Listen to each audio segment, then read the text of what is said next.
doing out there today? This is your boy Roto Beast. I'm here with my boy Jeremy. We're present you our MLB On Deck segment for Wednesday, May 8th. If you're new to this channel, please make sure and click the subscribe button below. This way you can watch all of our MLB, NBA, NFL videos. If you haven't come and checked out our website here at dfscheatsheet.com, you're absolutely missing out. We have all the tools to help you compete with the pros day in and day out, including a complete optimizer, tons of content, daily FanDuel and DraftKings cash lineups. Hey, we're truly a one-stop shop for all your DFS needs. So make sure to come check out the site here at dfscheatsheet.com. So, hey, what up, Jeremy? How you doing out there, bro? Yo, what up, man? Watching our boy Mike Fierce, see if he can knock this no-hitter down. For sure. How you doing tonight overall? Not bad, man. I'm telling you right now, if you have not subscribed to our site and taken advantage of the 14-day free trial, the one thing you're absolutely missing out, and I don't mean to sound like braggadocious or flamboyant or whatever, but cocky.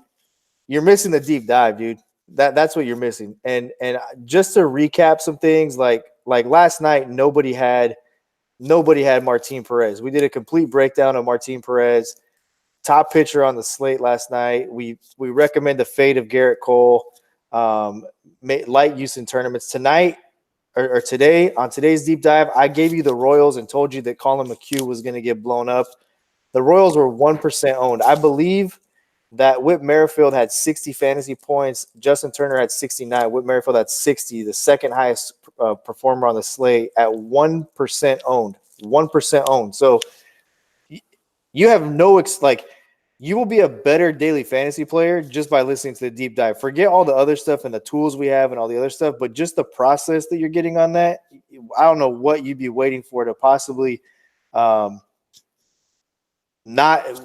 I can't think of a reason why you wouldn't get our free trial just to check that out and make sure that you're not missing anything. Because I guarantee you that you're not getting the research process. Nobody out there is giving you their research process. That's not happening.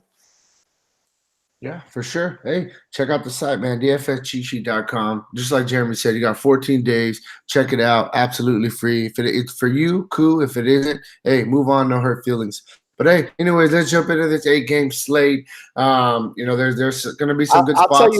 I'll tell you one last thing, bro. I'm not going to guarantee that if you go to our website and you become a member, I'm not going to guarantee that you're going to make money. But I will guarantee you one thing: you'll learn how to play daily fantasy, and you'll be a hell of a lot better than you were before you came to our site. Yeah, for sure, definitely. So I'm ready to jump into some bats. You can get into some pitchers in the end, and we can just kind of go from there. As always, if you do want to check out a more in-depth analysis on the slate, we have our deep dive segment. We have our core plays, our daily value plays, our stacks article, ton of different stuff day in and day out. For MLB, still got a couple NBA things, PGA, NASCAR, MMA on the weekends. Hey, got a lot of stuff. Check it out, DFS cheat sheet. So, hey, I'm going to jump into it. First team I'm going to talk about bat-wise, I was going to go straight to Coors Field. We always talk about it. Coors Field's on the slate. You got to kind of look at it. We do got to wait on and see what's going to happen with the weather. There is a little bit of weather concern there. But we seen it tonight, man. San Francisco put up 14 runs. It was a very good hitter environment. Even Colorado had like 4 or 5 runs. They just, they got their ass whipped today. It is what it is. You go right back to the well. You got Coors Field on the slate. I'm going to start with Colorado going against Derek Holland. Derek Holland, has a really, really high fly ball rate, 44%, 41.6 hard contact rate. The guy's he's getting hit hard, and not only is he getting hit hard, is the balls are getting in the air. So the guy I definitely think is going to give up some home runs tomorrow. I'm going to look at the obvious lefty matchers for the Colorado Rockies. You got to look at Arenado. You got to look at Story.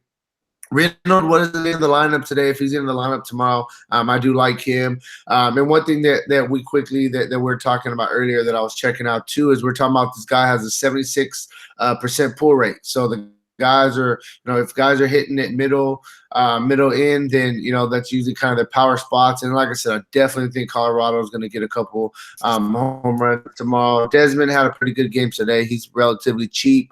So yeah, you definitely want to look at the lefty matchers on the Rockies. On the other side of things, you got the Giants going against John Gray. One thing I want to know about John Gray before I get into anything else about him, I was watching the last start and he was killing it. He was having a really good outing going against the Brewers. He had a line drive that came back up the middle, hit him in his pitching arm. He stayed in the game, said he was fine, but immediately after he walked a couple people in a row, and he ended up getting blown up for like 5 or 6 runs that inning right after he got hit by a ball. So that's something we got to keep an eye on. It's making me a little nervous. Also, the fact he is in Coors Field, gives up a 260 ISO to lefties. His exit velocity is they're hitting him hard, for sure. So I like John Gray a lot. The people I'm going to be targeting for the Giants is going to be Brandon Belt. You can look at Sandoval, Duger, Panic, and Brandon Crawford, a shortstop. We know that guy can hit, and he gets in little rhythms, and he tears it up. And so I think he's starting to get going. He's another lefty you want to look at on the Giants. So I really like both sides of this Coors Field game. I think there's going to be a bunch of runs.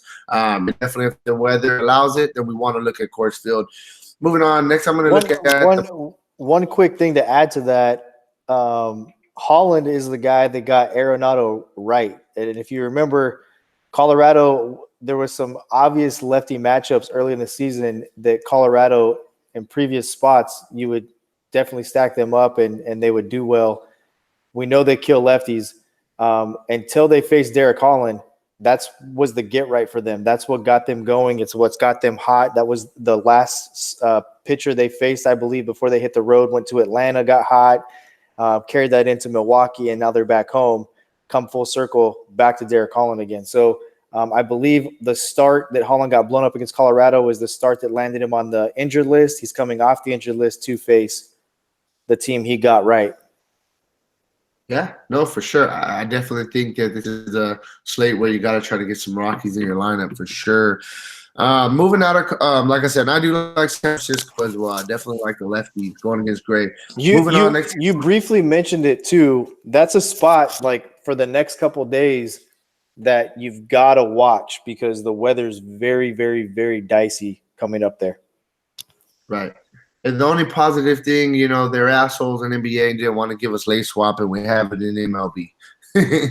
But that's too. But if you got 150 lineups and you got right, it's a headache. That's a headache. Yeah, I already had to do that. One time this year, and I don't want to talk about it again. It's funny because I'm about to talk about Boston. I really like them tomorrow against Cashner, and they were the team that I had so much exposure to, and they twisted their lineup up, and I had to try and just scramble around. Hey, way to bring back memories, bro. But yeah, I like Boston. There's gonna be my next team that I'm gonna be talking about going against Cashner. We've been talking about it with Cashner. He's a reverse splits pitcher. I mean, that's what he is. He's not a very good pitcher. He's a gas can. This year, his numbers they don't reflect how bad he's been. It's because he's been getting out a bunch of jams. People are getting on base against him. He'll get a double play, etc. I really like Boston to have a really good outing. Going against Cashner in Baltimore, we continue to say, Baltimore is a really, really good friendly hitters park. Love Boston against Cashner. I'm going to be looking at, Mookie Betts. You're looking at JD Martinez, Bogarts. You like the righties, and I still would even throw in the lefties. You can throw in the Andrew Benintendi, the Mitch Morelands, the Devers, a young guy, and Chavis has been swinging a good bat. I like Boston a lot. Moving on, next team I'm going to go with is going to be the Houston Astros. We've been talking about them the past couple of days, but, hey, the Astros are a very, very good offense. You got to kind of just continue going back to the well. I'm going to get a matchup against Jorge Lopez. The guy gives up a 319 ISO to lefties, 37.3% hard contact rate. And his exit velocity is over 95 miles per hour. 95 miles per hour, 36% of the time. So, that's more than a third of the time that people are getting their bat on the ball. It's coming off very, very hard.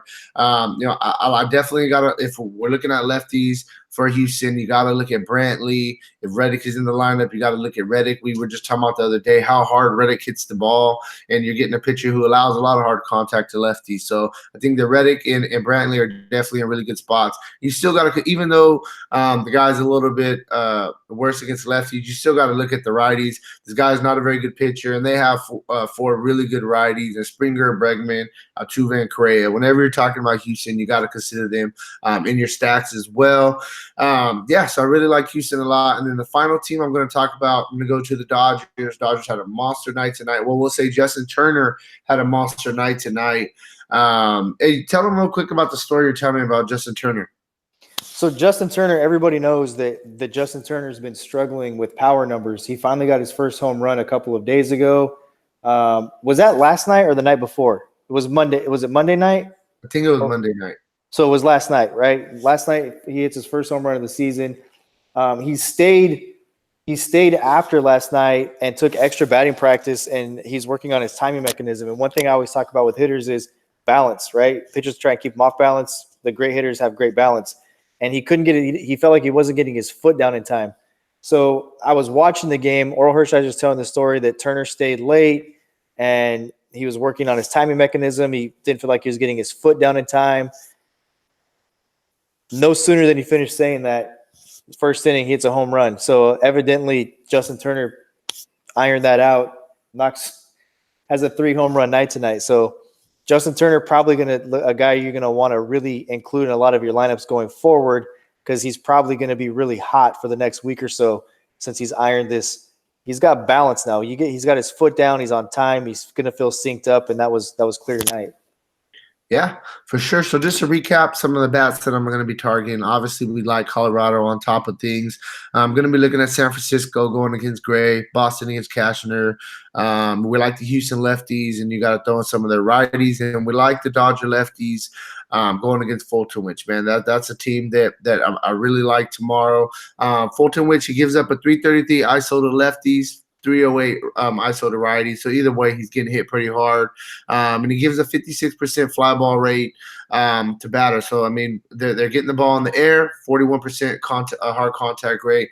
Dodgers are heating up. I really like them tomorrow against Fulton-Wich. I mean, you look at the obvious guys. We talked about it, Justin Turner. I think he'll be a good play tomorrow. I mean, I'm not even going to name them all. I mean, I think that they're all really in play. Austin Barnes, he's not a guy I really look at. He doesn't really give us much power upside. But you got to like, Peterson, Seager, Turner, Bellinger, Muncie's even in play. Kiki, he can get a hold of one. Like the Dodgers against Fulton-Wich tomorrow. Yeah, that's really where I'm at for bats. I actually do like Austin Barnes. His power numbers are – I mean, he's kind of turned the corner just a little bit. My fiance is a Dodger fan, man, so I got to watch more Dodger baseball than I want to. That's what I'm talking about, man. But I mean, a couple of things with the Dodgers is Chris Taylor in the San Diego series kind of found something, and he's the guy that's heating up. I can't believe you as a Dodger fan literally just said the Dodgers are starting to heat up. If they're starting to heat up, I don't know what the hell you call them for the previous 25 games of the season, because they've been ridiculous. So they had this. I was talking about it with my cousin yesterday. They're Giants fans. They were giving me a hard time. We just had a couple little rough games, a little patch, 2 or 3 games. I mean, it was their first lengthy road trip, and right. I mean, they played St. Louis for 1, and they played Milwaukee for 2, and those are playoff caliber teams. Right. So it's I wouldn't, but I mean, they just blasted Atlanta. Atlanta's not right. I said that about a week ago when they were in Cincinnati and they're struggling to put runs on the board in Cincinnati. Atlanta's not right. Something's not right there. Yeah, for sure. So I mean, who do you like pitcher wise?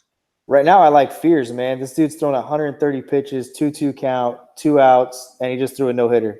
Struck the guy out on a forkball. Curveball. No-hitter for Mike Fears. Good for him. Nice. That's the craziest thing to me is I haven't seen any pitcher in a very long time throw 131 pitches, and he threw 131 pitches tonight. Yeah. Nuts. For this slate, Clayton Kershaw is the guy that I'm going to look at the most. Chris Sale appears to be right or getting right.